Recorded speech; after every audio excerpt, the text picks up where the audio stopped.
അധ്യായം 48-49 നീർച്ചുഴി. അമുതന്റെ വീട്ടിൽ നിന്നും കുതിരപ്പുറത്ത് പാഞ്ഞ വന്ധ്യദേവൻ ഇവിടെ എങ്ങനെ എത്തി എന്ന് നമുക്ക് നോക്കാം.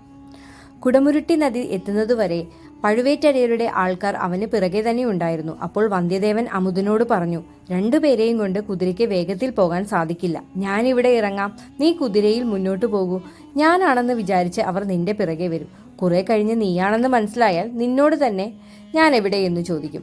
അപ്പോൾ ഞാൻ കുടമുരുട്ടി ആറ്റിൽ വീണുപോയെന്നും വെള്ളത്തിൽ ഒലിച്ചുപോയെന്നും നീ പറയണം. എനിക്ക് നുണ പറഞ്ഞു ശീലമില്ല. നിങ്ങൾ വെള്ളത്തിൽ മുങ്ങാതെ വീണു എന്ന് ഞാൻ അവരോട് എങ്ങനെ കള്ളം പറയും എന്ന് അവൻ ചോദിച്ചു. എന്ത് പറഞ്ഞിട്ടും അവൻ സമ്മതിക്കാത്തതിനാൽ വീഴാതിരിക്കാൻ അവൻ്റെ കുതിരപ്പുറത്ത് വെച്ച് കെട്ടിയതിനു ശേഷം ഹരിശ്ചന്ദ്രന്റെ പിന്തുടർച്ചക്കാരനായ അവനെ സമാധാനിപ്പിക്കാനായി വന്ധ്യദേവൻ ആറ്റിൽ ശരിക്കും ചാടി. നീന്താൻ എപ്പോഴും കുറച്ചു പേടിയുള്ള അവൻ നല്ല ഒഴുക്കിൽ പുഴയിൽ മുങ്ങിത്താഴ്ന്ന് വല്ല വിധേനയും രക്ഷപ്പെട്ട് കരകയറി. പകലിൽ യാത്ര ചെയ്യുന്നത് അപകടമാണെന്ന് മനസ്സിലാക്കി മുളങ്കാട്ടിലും വാഴത്തോപ്പിലും ഒക്കെയായി പകൽ സമയം ചെലവാക്കി. രാത്രി പുഴയോരത്തിൽ കൂടെ നടന്ന് ഒരു ഇടിഞ്ഞു പൊളിഞ്ഞ മണ്ഡപത്തിനടുത്തെത്തി. മണ്ഡപത്തിലെ നിലാവെളിച്ചം വീഴാതെ ഒരു മൂലയിൽ അവൻ ചെന്നു കിടന്ന് ഒന്ന് കണ്ണടച്ചു. കുറച്ചു സമയം കഴിഞ്ഞപ്പോൾ 3 പ്രാവശ്യം കൂമൻ കൂവുന്ന ശബ്ദം കേട്ട് അവൻ ഉണർന്നു.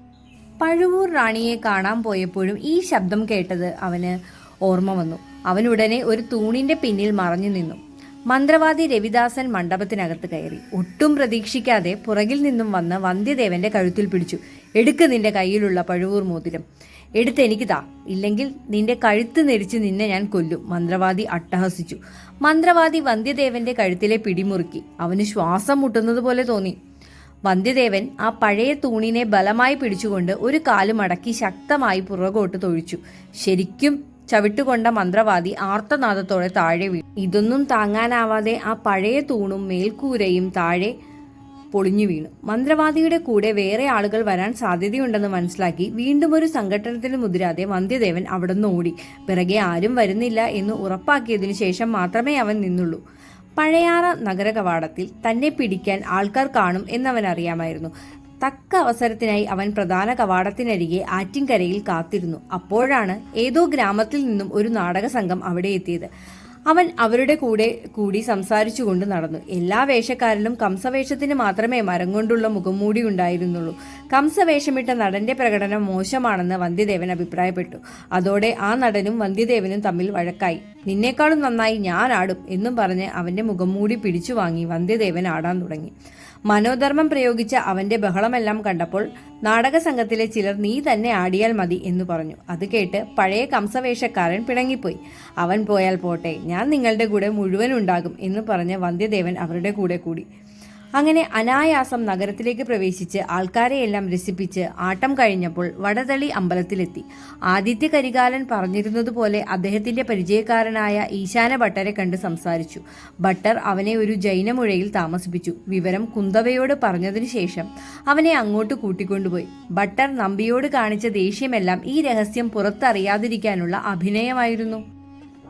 ഭൂമിയിൽ ആദ്യം സൃഷ്ടിക്കപ്പെട്ട ആണും പെണ്ണും ആദ്യമായി തമ്മിൽ കണ്ടാൽ ഉണ്ടാകുമായിരുന്ന അവസ്ഥാന്തരമാണ് വന്ധ്യദേവനും കുന്തവയും തമ്മിലുണ്ടായത്. ഭൂമിയിൽ തങ്ങൾ ജനിച്ചത് ഈ അവസരത്തിനാണെന്ന് അവരുടെ ഉൾമനസ് പറയുന്നുണ്ടെങ്കിലും സാമൂഹികമായി അവർ തമ്മിലുള്ള അന്തരം അവരുടെ വികാരാവേശത്തിന് തടയിട്ടു. ഈശാന ഭട്ടർ മുരടനക്കിയപ്പോഴാണ് തങ്ങൾ എന്തിനാണ് കാണണമെന്ന് പറഞ്ഞത് എന്ന് അവർക്ക് ഓർമ്മ വന്നത്. ശബ്ദത്തിൽ ഗൗരവം കലർത്തി കുന്തവ ചോദിച്ചു, എന്നെ തനിച്ച് കാണണമെന്ന് ഭട്ടരോട് ആവശ്യപ്പെട്ടത് എന്തിനായിരുന്നു? ശബ്ദവ്യത്യാസം മനസ്സിലാക്കിക്കൊണ്ട് തന്നെ വന്ധ്യദേവൻ പറഞ്ഞു, താങ്കൾ ആരാണെന്ന് അറിഞ്ഞാൽ മാത്രമേ എനിക്ക് ഈ ചോദ്യത്തിന് മറുപടി പറയാൻ സാധിക്കുകയുള്ളൂ.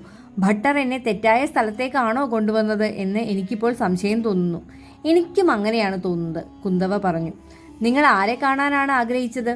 ചോളരാജ കുടുംബത്തിലെ കുലവിളക്കും ചക്രവർത്തിയുടെ തിരുമകളും ഇളയ തമ്പുരാട്ടി എന്ന് ജനങ്ങൾ വാത്സല്യപൂർവ്വം വിളിക്കുന്ന കുന്തവദേവിയെ കാണണം എന്നാണ് ഞാൻ ഭട്ടരോട് പറഞ്ഞത്. താങ്കൾ പറഞ്ഞ വിശേഷണങ്ങളെല്ലാം വളരെ ബുദ്ധിമുട്ടി താങ്ങിക്കൊണ്ടിരിക്കുന്ന ആൾ ഞാൻ തന്നെയാണ്, കുന്തവ ചിരിച്ചുകൊണ്ട് പറഞ്ഞു. അപ്പോൾ ജോത്സ്യരുടെ വീട്ടിലും അരസിലാറിന്റെ തീരത്തും ഞാൻ കണ്ടത് എന്നെ തന്നെയാണ്. മര്യാദയില്ലാത്ത ആ പെൺകുട്ടിയെ വീണ്ടും കാണേണ്ടി വരും എന്ന് വിചാരിച്ചില്ല അല്ലേ?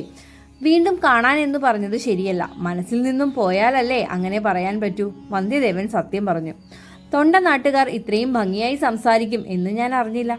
കൊട്ടാരത്തിൽ കുരവക്കൂത്ത് നടക്കുകയാണ്. അത് കഴിയുമ്പോഴേക്കും ആരെങ്കിലും എന്നെ അന്വേഷിച്ചു വരും. എന്താണ് കാര്യമെന്ന് വേഗം പറയൂ, കുന്തവ പറഞ്ഞു. ദേവി, താങ്കളുടെ ജ്യേഷ്ഠ സഹോദരൻ ആദിത്യ കരികാലൻ താങ്കൾക്ക് അയച്ച സന്ദേശവുമായി വന്നതാണ് ഞാൻ. ദയവായി ഈ ഓല സ്വീകരിച്ചാലും എന്ന് പറഞ്ഞുകൊണ്ട് അവൻ ഓല കുന്തവയെ ഏൽപ്പിച്ചു. ഓല വായിച്ച് മലർന്ന മുഖവുമായി കുന്തവ അവനെ നോക്കി. ഓല തന്നു. ഇനി എന്ത് ചെയ്യാനാണ് ഭാവം? എൻ്റെ ജോലി തീർന്നു, ഞാൻ തിരിച്ചു പോകും. അതെങ്ങനെ? നിങ്ങളുടെ ജോലി തുടങ്ങാനല്ലേ പോകുന്നത്? ഏത് ജോലിയും താങ്കളെ വിശ്വസിച്ചേൽപ്പിക്കാം എന്നല്ലേ ജ്യേഷ്ഠൻ എഴുതിയിരിക്കുന്നത്? ശരിയാണ് ദേവി, പക്ഷേ എന്നെ വിശ്വസിച്ച് ഒരു ജോലിയും ഏൽപ്പിക്കേണ്ട എന്നാണ് എൻ്റെ അപേക്ഷ. പുരാതനമായ വാണർ കുലത്തിൽ ജനിച്ചവർ ഇങ്ങനെ കൊടുത്ത വാക്ക് മാറ്റാമോ? അതോ സ്ത്രീകളോടുള്ള വെറുപ്പാണോ? ഇനി എന്നെ ഇഷ്ടമാവാത്തത് കൊണ്ടാണോ? അവൾ പുഞ്ചിരിച്ചു. ഇതെന്ത് ചോദ്യം! എൻ്റെ ഇനിയുള്ള ജീവിതം നിനക്ക് വേണ്ടി മാത്രമല്ലേ, അവനുള്ളിൽ പറഞ്ഞു. ചിന്തയിൽ ആണ്ടുപോയ വന്ധ്യദേവനെ കുന്തവയുടെ അടുത്ത ചോദ്യം ഉണർത്തി. എന്തേ മറുപടി പറയാത്തത്? നിങ്ങളോട് ജ്യേഷ്ഠൻ ഇതെല്ലാം പറഞ്ഞിരുന്നില്ലേ?